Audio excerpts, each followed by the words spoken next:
सभी छात्र छात्राओं का आपका अपना YouTube channel basic and ultra knowledge में बहुत बहुत स्वागत है। अम्ल, क्षार एवं लवण के अगले लेक्चर श्रृंखला में हम लोग आज हाजिर हैं और आज हम लोग जो पढ़ेंगे बहुत महत्वपूर्ण टॉपिक को आज हम लोग कवर करने वाले हैं और वह होगा आपका जो टॉपिक है आज वह है हमारा पीएच स्केल, है ना। पीएच स्केल जिसका कि आप लोगों को बहुत बेसब्री से इंतजार होगा। आज का जो हमारा टॉपिक है पीएच स्केल, ठीक है। तो चलिए हम लोग पीएच स्केल पर पहुंचते हैं। जैसा कि इससे पहले वीडियो में हम लोग थोड़ा सा पीएच स्केल के बारे में देखे थे, ठीक है ना, कि अम्ल एवं क्षारक के विलयन कितने प्रबल होते हैं। अम्ल एवं क्षारक के विलयन कितने प्रबल होते हैं, यह बात हमको उसकी प्रबलता को, उसकी दुर्बलता को कौन बताता है, यह सब बारे में हम लोग जानेंगे। कारक हम जानते हैं कि अम्ल एवं क्षारक के सूचकों का उपयोग करके अम्ल एवं क्षारक के अंतर प्रदर्शित किया जा सकता है। इससे पहले हम लोग देख लिए कि सूचक का प्रयोग करके कि अम्ल एवं क्षारक के बारे में हम लोग पता कर सकते हैं आसानी से, ठीक है।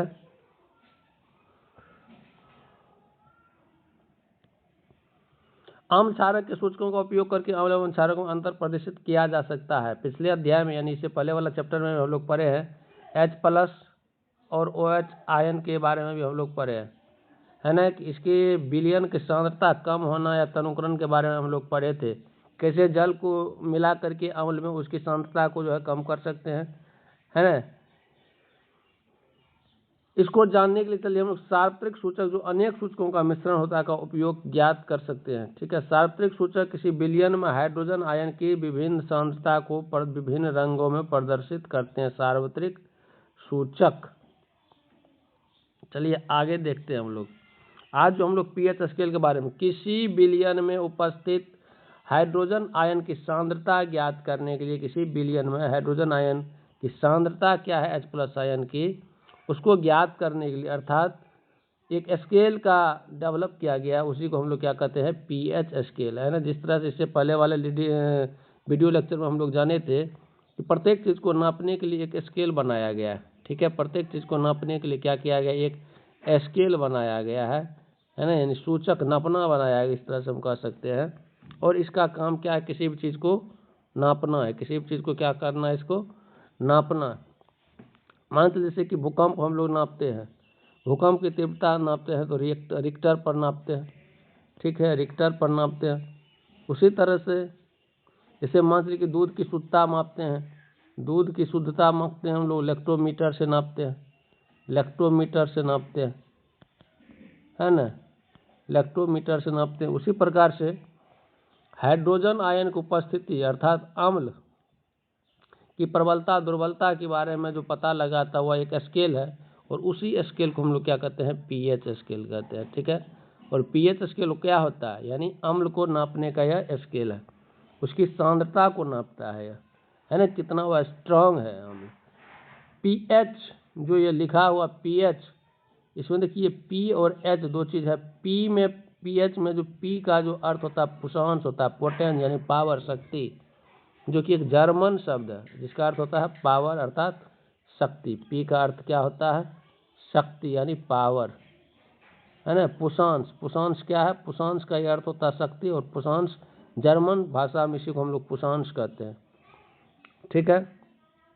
और पीएच स्केल में कहाँ से कहाँ तक हम लोग नापते हैं कि मान चलो कि एक क्या है, एक स्केल है। जिस तरह से आप लोग स्केल में क्या इंची, स्केल में क्या करते हैं हम लोग, यदि यह स्केल है, स्केल में कहाँ से कहाँ तक नापते हैं। मान लीजिए कि स्केल है, इसमें यहाँ बीच में क्या रहता है, शून्य रहता है, ठीक है।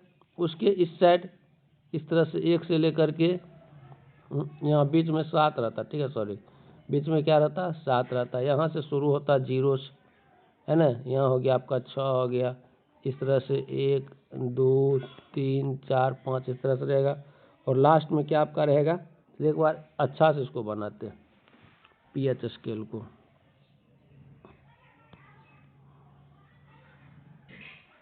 पीएच स्केल एक चलिए बड़ा सा स्केल लेते हैं। ये मान चलिए क्या है, एक आपका स्केल है, ठीक है, ठीक है, ये पीएच स्केल है।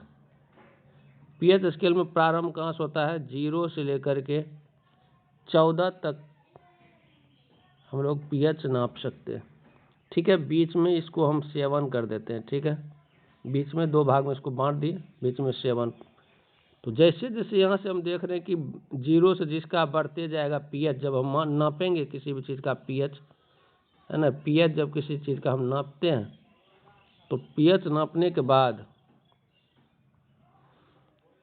पीएच में कहाँ तक हम इसमें नापेंगे, 0 से लेकर के कहाँ तक नापते हैं, 14 तक नापते हैं। 0 से 14 तक नापते हैं। अब मान लीजिए कि इधर 0 से लेकर के 7 तक, जो 7 जिसका यदि किसी चीज़ का पीएच है तो इसका मतलब हुआ क्या है, उदासीन है या जल है। ये जल का पीएच मान 7 होता है। ठीक है, अब इससे कम यदि है वह 7 से यदि किसी चीज़ का पीएच कम होता है तो इसका मतलब वह क्या होगा, अम्ल होता है, वह अम्लीय नेचर का होता है।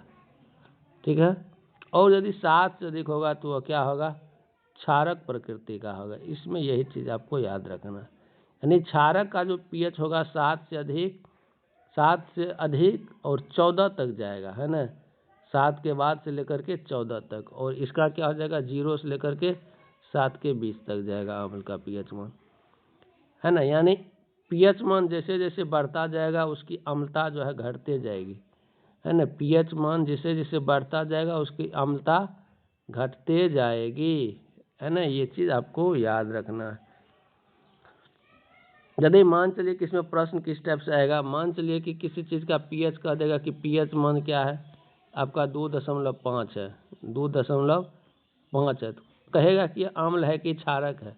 यदि किसी चीज़ का पीएच है 2.5 तो ये अम्ल है कि क्षारक है। देख रहे हैं ये 7 से कम है इसका पीएच, इसका मतलब ये क्या हो जाएगा, अम्ल हो जाएगा, है ना, ये अम्ल हो जाएगा।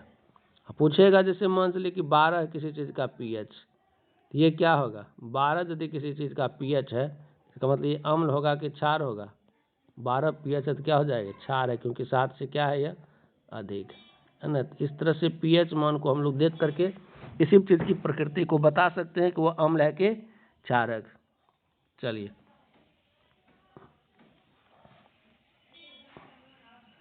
तो वही चीज़ आपको दिखाया गया, क्या बताया गया कि पीएच में पी जो सूचक है वो पुषांश होता है, जो एक जर्मन शब्द है जिसका अर्थ होता है शक्ति, पोटेंस, पावर। पीएच स्केल से सामान्यतः 0 से 14 तक ज्ञात कर सकते हैं, है ना। वही बताए पीएच में 0 से हम लोग लेकर के कहाँ तक नाप सकते हैं, 14 तक ज्ञात कर सकते हैं पीएच मान। और यदि 0 है तो पूरा तरह से वह क्या हो जाएगा, अम्लीय हो जाएगा, और यहाँ पर क्या हो जाएगा, वो क्षारकीय हो जाएगा, क्षारकीय हो जाएगा। ठीक, और यहाँ अम्लीय हो जाएगा।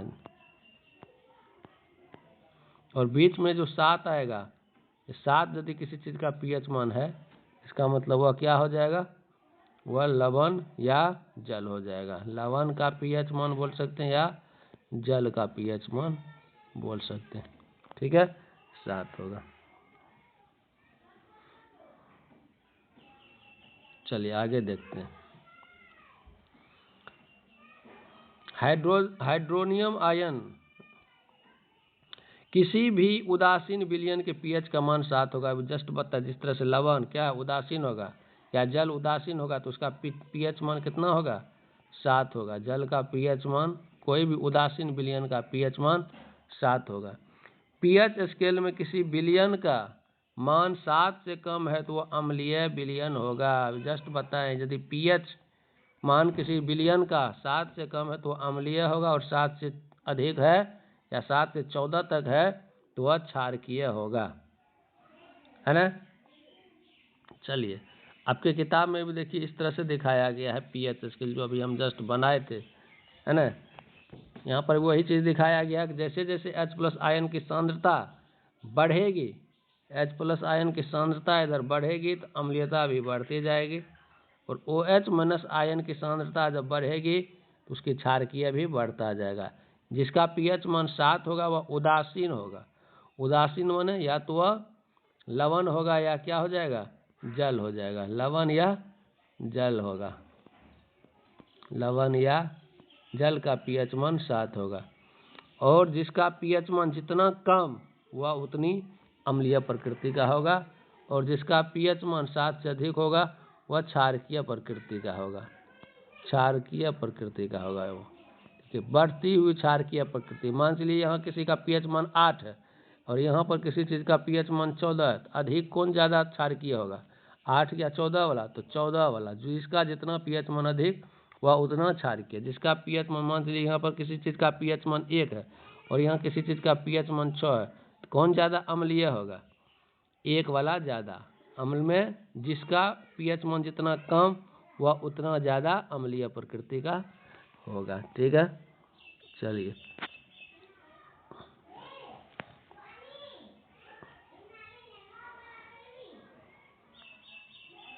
यहाँ पर देखिए, जो याद करने वाला चीज़ है इसको आपको रट जाना है यहाँ, ठीक है ना।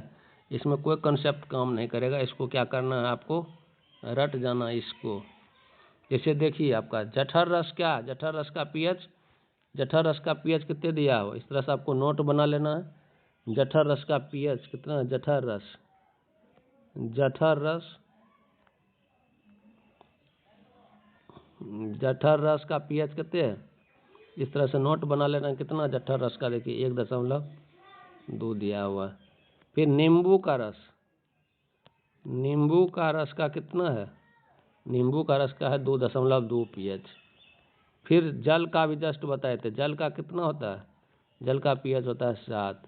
रक्त का पीएच कितना होता है, 7.4 होता है। मिल्क ऑफ मैग्नीशिया का कितना होता है, मिल्क ऑफ मैग्नीशिया, शॉर्ट में MOM बोल सकते हैं। मिल्क ऑफ मैग्नीशिया कितना होता है, 10।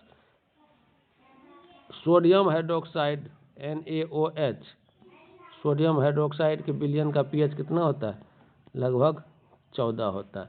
तो यहाँ पर देख रहे हैं सबसे अधिक पीएच मान किसका है, सोडियम हाइड्रोक्साइड का 14, यानी ये पूरा तरह से क्षारकीय है ना, पूर्ण रूप से क्षारकीय है। और जठर रस क्या है, ये 1.2 7 से कम है, अर्थात ये अम्लीय है। ये क्या है, अम्लीय है। नींबू के रस देखिए 2.2 है, यह भी क्या है, अम्लीय प्रकृति का, यह भी अम्लीय प्रकृति का है। चलिए आगे देखते हैं,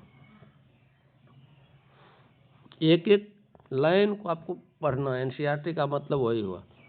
अम्ल तथा क्षारक की शक्ति, अम्ल तथा क्षारक की शक्ति जल में क्रमशः H+ आयन और OH- आयन की संख्या पर निर्भर करता है। यानी कौन सा अम्ल कितना शक्तिशाली है और कौन सा क्षारक कितना शक्तिशाली है, वो किस पर निर्भर करेगा कि जल में घोलने के बाद वह कितना मात्रा में H+ आयन देता है।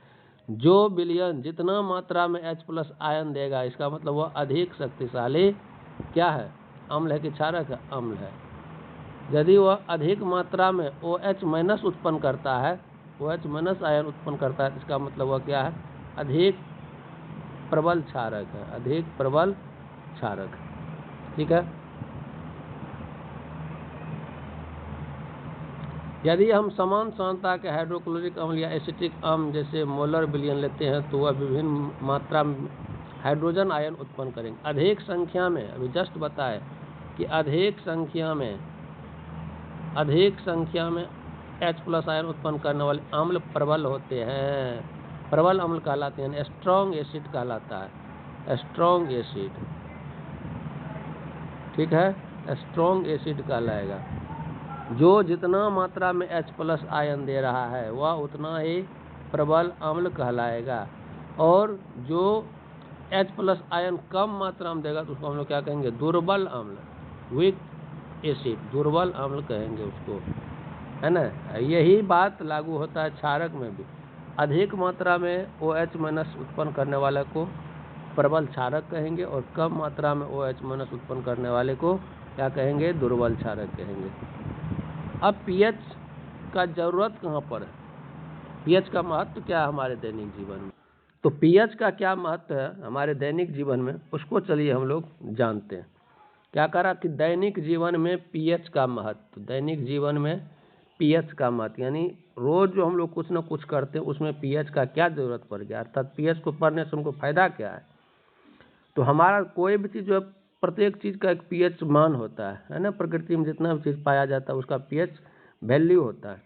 जैसे हमारे शरीर का ही बात करें तो हमारा शरीर 7.0 से 7.8 पीएच परास के बीच कार्य करता है। अर्थात यदि पीएच का मान हमारे शरीर का 7.0 से 7.8 के बाहर हो जाए इस रेंज से, तो हम जीवित नहीं रह सकते हैं। अर्थात हमारा शरीर इसी पीएच वैल्यू के बेस काम करता है। जीवित प्राणी जितने भी जीवित लिविंग थिंग्स हैं, संकीर्ण पीएच परिसर में ही जीवित रह सकता है। जैसे हम लोग लिविंग थिंग्स हैं, जीवित प्राणी हैं, तो हमारा रेंज क्या है देखिए, 7.0 से 7.8, मात्र इतना, यानी इससे अधिक हमारा परिसर नहीं होगा। परिसर माने क्या, दोनों के बीच पीएच का गैप है ना। परिसर मैथ में आप लोग पढ़े होंगे, ठीक है। तो परिसर, इसी परिसर में हम लोग जीवित रह सकते हैं। इससे यदि 7.0 जो इसका जो मान लीजिए कि इसका आउटर रेंज है, इससे यदि कम या ज़्यादा हो जाता तो हमारा शरीर क्या होता, अनबैलेंस हो जाएगा और हो सकता है कि हम जीवित नहीं रहे। उसी प्रकार से वर्षा के जल का भी एक पीएच मान होता है। 5.6 से जब कम हो जाता उसका पीएच मान, तो उसको हम लोग अम्लीय वर्षा कहते हैं। अर्थात वह नॉर्मल वर्षा नहीं रहता, वह कैसा हो जाता है, एसिड रेन हो जाता है, ठीक है। अम्लीय वर्षा है ना, एसिड रेन जिसको कहते हैं, एसिड रेन। और जानते हैं एसिड रेन कितना खतरनाक है ना, सभी जीव जंतुओं के लिए। इवन कि वो क्या है कि मिट्टी तहात के लिए, यानी नॉन लिविंग थिंग्स के लिए भी बहुत ही खतरनाक होता है अम्लीय वर्षा, है ना। मिट्टी तक को झुलसा देता है, फसल बर्बाद हो जाता है अम्लीय वर्षा से। बड़े बड़े भवन जो है बर्बाद हो जाते हैं, है ना। अम्ल से रिएक्शन करके जो संगमरमर सब वाला जो एकदम भवन सब रहता है वो बेचारा बेकार हो जाता है। अम्लीय वर्षा का जल जब नदी में प्रवाहित होता है तो नदी के जल के पीएच मान भी कम हो जाता है, और उसमें जो जितने भी मछली उछली रहती है या जलीय जीवधारी रहता है उसको जीना जो है कठिन हो जाता है ना। तो देख रहे हैं कि कितना महत्वपूर्ण है हमारे लिए पीएच, है ना। पीएच का मान यदि कम हो जाता है उसमें भी परेशानी, पीएच का मान अधिक हो जाता है उसमें भी परेशानी। चलिए हम लोग एक बहुत ही सुंदर ग्रह के बारे में थोड़ा सा एक्स्ट्रा नॉलेज गेन करते हैं, और वह है हमारा शुक्र ग्रह। शुक्र ग्रह को हम लोग जानते हैं। शुक्र ग्रह क्योंकि सुबह और शाम का इसको तारा भी कहा जाता है। शुक्र ग्रह भोर का वायुमंडल सल्फ्यूरिक अम्ल का बना होता है। यहाँ पर एक जो याद रखना है ना, सल्फ्यूरिक अम्ल का इसका वायुमंडल बना हुआ है। मोटे श्वेत एवं पीले बादलों से बना हुआ है, सल्फ्यूरिक अम्ल का इसका वायुमंडल। तो बताइए, जब जिसका वायुमंडल ही सल्फ्यूरिक अम्ल का बना हुआ हो, क्या वहाँ पर कभी भी जीवन संभव है? बिल्कुल संभव नहीं होगा वहाँ पर जीवन, ठीक है ना। वहाँ पर जीवन संभव ही नहीं है शुक्र ग्रह पर फिलहाल। चलिए आगे देखते हैं कि आपके बगीचे की मिट्टी का पीएच क्या है, कैसे हम लोग जान सकते हैं। इसके लिए एक्टिविटी भी हम लोग कर सकते हैं, ठीक है ना। बगीचे का पीएच मान, और पीएच मान जान करके आप मिट्टी का जांच कर सकते हो, और मिट्टी के जांच से आपको असलियत पता चलेगा कि हमारा मिट्टी कैसा है, क्षारकीय है और अम्लीय है। और वैज्ञानिक तरीके से उसमें हम तो खेती भी कर सकते हैं। क्षारकीय है तो किस प्रकार से इसमें खेती होगा, और अम्लीय है तो किस प्रकार से उसमें हम लोग खेती कर सकते हैं, ठीक है। जैसे आप मिट्टी का पीएच मान कैसे जांच करेंगे, चलिए हम उसको बताते हैं। कहीं से भी आप मान लीजिए कि आपका ये क्या खेत है, ठीक है, मान लीजिए कि आपका 1 बीघा का खेत है, उसमें से कहीं भी लगभग क्या कि 1 केजी मिट्टी ले लिए कहीं से भी, ठीक है। 1 केजी मिट्टी ले लिए। अब उसको क्या कीजिए, इस मिट्टी को जल में घोल दीजिए। तो जो भी इसमें एसिडिटी या क्या कहते हैं क्षारकीय चीज़ मिला होगा मिट्टी में, ठीक है, घोलने के बाद वो पानी में घुल जाएगा। अब पानी में जब वो घुल जाएगा, ठीक है, तो पानी में जब घुल जाएगा तो या तो पीएच स्केल से या क्या कहते हैं लिटमस पत्र के यूज से आप उसको चेक कर सकते हैं, है ना। उसके लिटमस पत्र पर उस घोल को यदि दीजिएगा, घोल यदि क्या हो जाता है, लिटमस पत्र को यदि लाल कर देता है, नीला को लाल कर देता है, मान लीजिए कि ये नीला लिटमस पत्र है, उसको देने के बाद पानी का घोल उस पर यदि दिए तो क्या हो गया, लाल यदि हो गया, समझ जाएंगे कि हमारा जो मिट्टी है वह कैसा है, अम्लीय प्रकृति का है ना, अम्लीय प्रकृति का। और यदि वह लाल से नीला कर दिया तो इसका मतलब क्या जानेंगे कि वह क्षारकीय प्रकृति का है। इस तरह से मिट्टी का जांच करके उसमें वैज्ञानिक तरीके से खेती कर सकते हैं कि चूंकि हमारा मिट्टी अम्लीय है तो उसमें किस प्रकार का खेती करेंगे कि अच्छा फसल होगा, और यदि क्षारकीय है तो उसमें किस प्रकार का फसल बोएंगे कि अच्छी तरह से हमको पैदावार होगा। तो इस तरह से बगीचे की मिट्टी का पीएच भी जान करके हम लोग उसको क्या कर सकते हैं, अपना पौधे का उपज को बढ़ा सकते हैं। ठीक है। हमारे पाचन तंत्र का पीएच, अब देखिए हमारे शरीर क्या होता है कि प्रत्येक चीज का पीएच मान होता है ना, और उसी पीएच पर हमारा शरीर या प्रत्येक चीज काम करता है। अत्यंत ही रोचक है कि हमारा उदर माने पेट अमाशय, हमारे अमाशय ये बहुत महत्वपूर्ण है। हमारे अमाशय में भी एसिड पाया जाता है, और वह एसिड कोई नहीं, ये साधारण एसिड है HCl, हाइड्रोक्लोरिक अम्ल हमारे पेट में पाया जाता है। इसको बनाया भी जाता है, लेकिन ये हमारे उदर में भी पाया जाता है। तो यह अत्यंत रोचक विषय है कि हमारा उदर हाइड्रोक्लोरिक अम्ल उत्पन्न करता है। इससे पूछेगा कि हमारे पेट में या हमारा पेट कौन सा या हमारा उदर कौन सा एसिड को उत्पन्न करता है, तो वह एसिड कौन है, हाइड्रोक्लोरिक अम्ल अर्थात HCl है, HCl। यह उदर को हानि पहुंचाए बिना भोजन के पचाने में सहायक होता है ना। अब बताइए HCl कितना खतरनाक होता है, लेकिन यह किसी भी तरीका से हमारे पेट को हानि नहीं पहुंचाता, बल्कि यह भोजन के पचाने में मदद करता है ना। लेकिन कभी कभी क्या हो जाता है कि अपच की स्थिति हो जाती है ना, अधिक मात्रा में HCl के स्रावन होने से कि हम अपच का शिकार हो जाते हैं, एसिडिटी का शिकार हो जाते हैं, जिसके कारण उदर में हमारे पेट में क्या होता है, दर्द और जलन का अनुभव होने लगता है ना, खट्टा डकार आने लगता है ना। देखिए कभी कभी मीट मछली क्या होता है, मछली की हमारा पेट है, ठीक है, चलिए हल्का से एक थोड़ा सा रफ हम लोग पाचन तंत्र बनाते हैं। मान के चलिए ये आपका क्या है,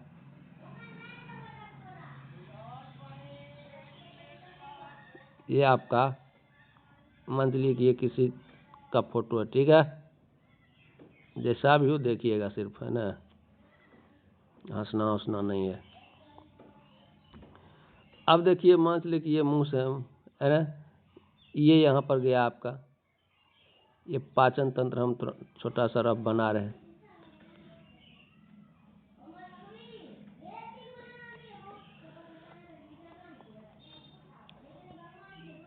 ठीक है,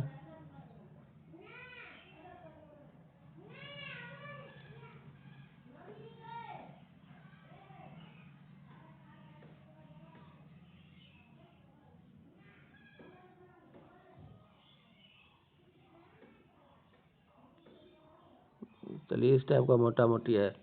ये आपका मंथली क्या है, ये आपका अमाशय, ये क्या है, अमाशय, ये क्या है, अमाशय।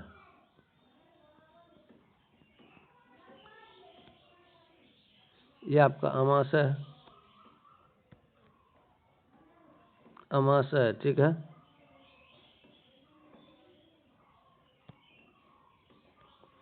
अमाशय, और ये आपका क्या है, बीच में जो ये पाया जाता है, ये आपका छोटी आंत है, छोटी आंत है ये,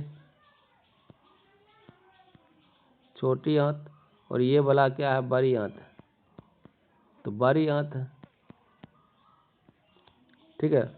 ये जो अमाशय, इसी अमाशय में क्या पाया जाता है, आपका HCl यहाँ से स्रावन होता है, और इसका मेन काम क्या है, HCl का भोजन का पाचन करना। लेकिन मंथली कभी कभी क्या करते हैं कि आप अधिक मात्रा में भोजन खा लिए, कहीं पर गए पेट मंथली फ्री का भोजन खाने के लिए गए, है ना, कि या मंथली कहीं पर क्या गए, आप भोज खाने के लिए गए, ठीक है। ये जो आपका अमाशय जो होता है, ये जो आपका अमाशय जो है, मंथली की अमाशय है, यह अमाशय आप खाने के लिए गए तो खाना कहाँ पहुँचेगा, अमाशय में पहुँचेगा, एकदम पुष्ट खा लिए। अब पुष्ट खाने के बाद हम क्या देखते हैं कि अब मान चलिए कि जब भोजन अधिक मात्रा में गया तो अमाशय का क्या काम है, HCl अधिक मात्रा में उत्पन्न करेगा, और HCl जब ये अधिक मात्रा में उत्पन्न करेगा तो कभी कभी क्या हो जाता है कि उसको पचाने के चक्कर में अधिक मात्रा में जब ये HCl उत्पन्न करेगा हमारा आमाशय, तो पेट में क्या हो जाता है कि HCl अधिक हो जाएगा। और हम जानते हैं कि HCl क्या एसिड है, अम्ल है। तो अम्ल अधिक हो जाने के कारण पेट में अधिक जब हो जाएगा तो उससे क्या हो जाएगा, जलन उत्पन्न होने लगता है ना। और जलन उत्पन्न होने के लिए उसको होने जब लगेगा तो आपको देखिएगा कि एकदम पूरा अपच टाइप का हो जाएगा, यानी पचाने उल्टा रिएक्शन टाइप से हो जाता है। अधिक मात्रा में HCl वहाँ पर बनने लगता है भोजन को पचाने के लिए, तो भोजन पचने के पच तो नहीं पाता, उल्टे क्या हो जाता है, ज़्यादा मात्रा के कारण वो अपच की स्थिति में आ जाता है। और देखिएगा कि आप सुबह होते होते आपको एकदम पूरा पेट एकदम पूरा गैस टाइप से बन गया है, अपच हो गया है, और खट्टा ढकार आएगा, खट्टा ढकार है ना। खट्टा ढकार जो आएगा तो वो खट्टा ढकार जो आएगा किसके कारण, इसी HCl के अधिक मात्रा के कारण, ठीक है ना, खट्टा ढकार आएगा। और उस समय आप क्या कीजिएगा, अब जब अधिक मात्रा में हो जाएगा अब इसके प्रभाव को ख़त्म करने के लिए क्या करेंगे, हम क्षारक का यूज करेंगे, क्षारक का यूज करते हैं, है ना। और ऐसे स्थिति में आप क्षारक या एंटा एसिड इसको कर सकते हैं, एंटा एसिड का हम लोग प्रयोग करते हैं, एंटा एसिड का प्रयोग करेंगे किसको हटाने के लिए, HCl के पावर को हटाने के लिए। और यही एंटा एसिड का जो काम करता है, देखे होंगे गांव में सुने होंगे, एसिलोक हम लोग ले लेते थे, एसिलोक क्या है, वह काम करता है। या मैग्नीशियम हाइड्रोक्साइड, मैग्नीशियम हाइड्रो, जाइएगा बाजार तो मैग्नीशियम हाइड्रोक्साइड का क्या करेगा, वह मैग्नीशियम हाइड्रोक्साइड का एक बोतल आता है, सिरप आता है, वह आपको देगा उस अनपच को हटाने के लिए, ठीक है। तो वही बता रहे थे, जब अधिक मात्रा में अम्ल उत्पन्न होता है तो पेट में दर्द और जलन का अनुभव होता है, और उससे मुक्ति पाने के लिए हम लोग एंटा एसिड का यूज करते हैं। एंटा एसिड के रूप में हम लोग क्या क्या यूज कर सकते हैं, मैग्नीशियम हाइड्रोक्साइड को मिल्क ऑफ मैग्नीशिया भी कहते हैं, दुर्बल क्षारक का यूज कर सकते हैं। यहाँ पर आप हल्का सा चूना का भी यूज कर सकते हैं घर में, है ना, कैल्शियम ऑक्साइड जो चूना होता है जो घर सब में रखते हैं, उसका भी एकदम मटर के दाना के बराबर, उसको भी हम लोग थोड़ा यूज कर सकते हैं। लेकिन ध्यान रहे कि अधिक मात्रा में नहीं ले लेना है ना, नहीं तो फिर लेनी का देनी हो जाएगा। अब चलिए अगला टॉपिक लेते हैं हम लोग, बस पीएच परिवर्तन कारण दंत क्षय को हम लोग देख लेंगे और यहीं पर इसको हम लोग लास्ट करने का प्रयास करेंगे। तो पीएच परिवर्तन, अब देखिए कि हमारे शरीर में देख रहे हैं कि पीएच का मान यदि बढ़ गया है ना, एसिडिटी हो गया हमारे पेट में, है ना, और हमारा शरीर जो 7.0 से लेकर के 7.8 के बीच ही कार्य करता है। उसी तरह से मुंह का भी एक पीएच मान होता है ना। मुंह के पीएच का मान 5.5 से यदि कम हो जाएगा, जिस तरह से बताए थे कि वर्षा का पीएच मान यदि 5.6 से कम हो जाएगा तो अम्लीय हो जाएगा, उसी तरीका से 5.5 से कम हमारे मुंह का पीएच यदि हो जाता है तो दांत हमारा गलना प्रारंभ हो जाएगा। यानी हमारे दांत का जो उपरलका परत होता है जो कि इनेमल से बना होता है ना, कैल्शियम हाइड्रोक्सी एपिटेट या कैल्शियम फॉस्फेट का जो बना होता है वह गलना शुरू हो जाता है ना। क्योंकि बताइए जो सभी पूरे शरीर का सबसे कठोरतम पदार्थों में से एक है, गलना शुरू कर देता है, उसको दांत को गला देता है पीएच मान। बताइए पीएच मान जब 5 से कम हो जाता है, दांत का स्ट्रक्चर आपका क्या रहता है, मान चलिए कि आपका मुंह है वो निचल का जबड़ा है, ठीक है, चलिए फ्रेश से बनाती है, आपका निचल का जबड़ा है, ये मान चलिए आपका नीचे वाला जबड़ा है, ठीक है। यहाँ पर एक दांत इस टाइप से बना हुआ है,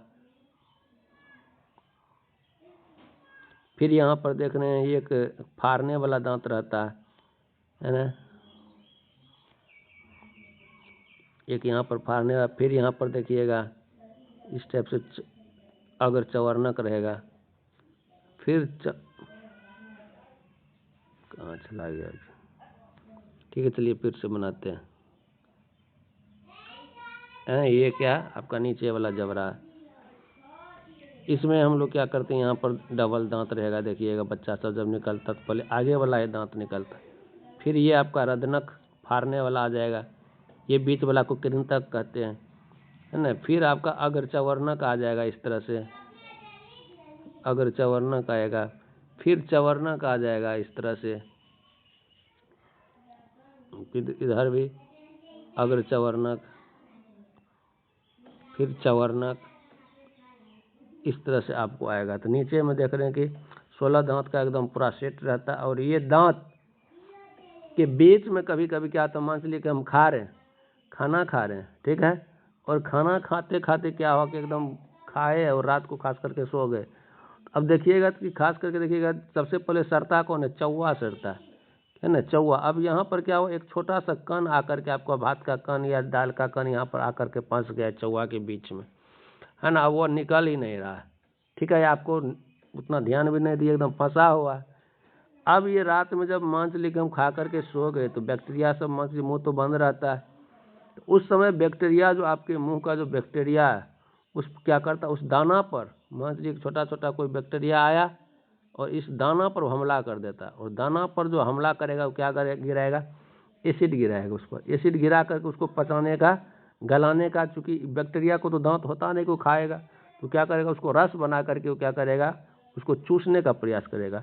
और उस अन्न को वह क्या करेगा, मान लीजिए यहाँ जो अन्न गिरा हुआ है उसको एकदम रस इस पर गिराएगा, एसिड गिराएगा। और एसिड जो गिराएगा तो मान लीजिए कि वो तो गिरा रहा चावल को सड़ाने के लिए, गलाने के लिए, लेकिन वह एसिड आपके दांत पर भी गिर रहा है, दांत पर भी गिर रहा है। इससे आपके पीएच मान, जो आपके मुंह का पीएच मान घट जाएगा। और दांत पर जो एसिड जो गिर रहा है वह दांत धीरे धीरे क्या हो जाएगा, सड़ना शुरू हो जाएगा। तो ये किस कारण से हो रहा है, मुंह को जो नहीं अच्छा से धोए और उसमें जो कण जो फंसा हुआ रह गया, उसी से क्या होता है, बैक्टीरिया उस पर हमला किया। और बैक्टीरिया जो हमला किया तो जो एसिड जो गिराया उसको रस बनाने के लिए चावल को या कोई भी कण को, अनाज के कण को, उससे आपको क्या हो रहा है कि वह एसिड आपके दांत पर गिर रहा और वह दांत धीरे धीरे आपका सड़ना गलना शुरू हो जाता है। इसी को हम लोग क्या कहते हैं, वैज्ञानिक भाषा में या विज्ञान के भाषा में कहते हैं दंत क्षय कहते हैं, यानी दांत का क्षय होना शुरू हो गया, दांत गलना शुरू हो गया। तो ये क्यों होता है, हमारे मुंह का पीएच मान कितना से कम हो जाता है, 5.5 से कम हो जाता है, ठीक है। तो उम्मीद करते हैं कि ये जो है हमको लगता है कि, और ये जो आपका देखिएगा कि दांत जो उजला टाइप सा रहता है ना, ये जो ऊपर में एकदम जो कवर रहता है, ये क्या है, कैल्शियम फॉस्फेट का बना होता है, कैल्शियम फॉस्फेट का ये आपका बना होता है, CaPO4 कैल्शियम, जो कि क्या कहते हैं, पूरे शरीर का सबसे कठोरतम पदार्थ है ना, कठोरतम पदार्थ में से एक है।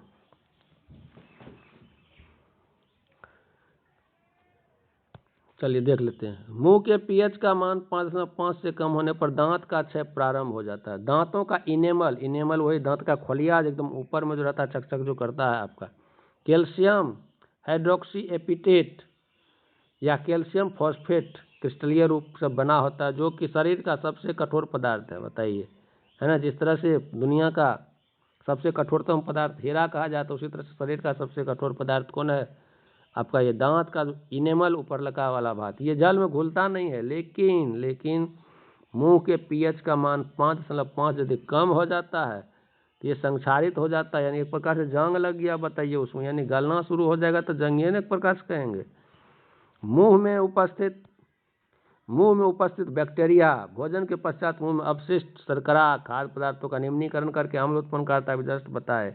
और भोजन के बाद मुंह साफ करने से इससे बचा जा सकता है। इससे बचेंगे कैसे, तो बताए, यानी सीधा उपाय कि दांत वह जो हमला करता है किस पर, दांत पर जो हमला करता है, मान लीजिए एक चौवा है और इसमें आपका फंस गया है कुछ, इसमें आपका फंस गया, तो सीधा सा बात, वो हमला करेगा किस, दांत को खाने के लिए थोड़े आता, वो आता है खाने के लिए किसको, अन्न को, अनाज को। सीधा सा उसका प्रॉपर्टी है कि अनाज को क्या करना, ब्रश को साफ करके अच्छा से उसको निकाल देना है, बाहर निकल जाएगा तो काहे बैक्टीरिया आएगा आपके दांत को ऊपर से हमला करने को, उसको तो चावल चाहिए, चावल न रहेगा नहीं वहाँ पर वो हमला करेगा। तो इससे बचा कैसे जाता है, मुंह की सफाई के लिए दांत मंजन का उपयोग करना चाहिए, क्योंकि दांत मंजन का बताइए मुंह धोते क्यों, क्योंकि दांत मंजन क्या होता है, क्षारकीय प्रकृति का होता है ना।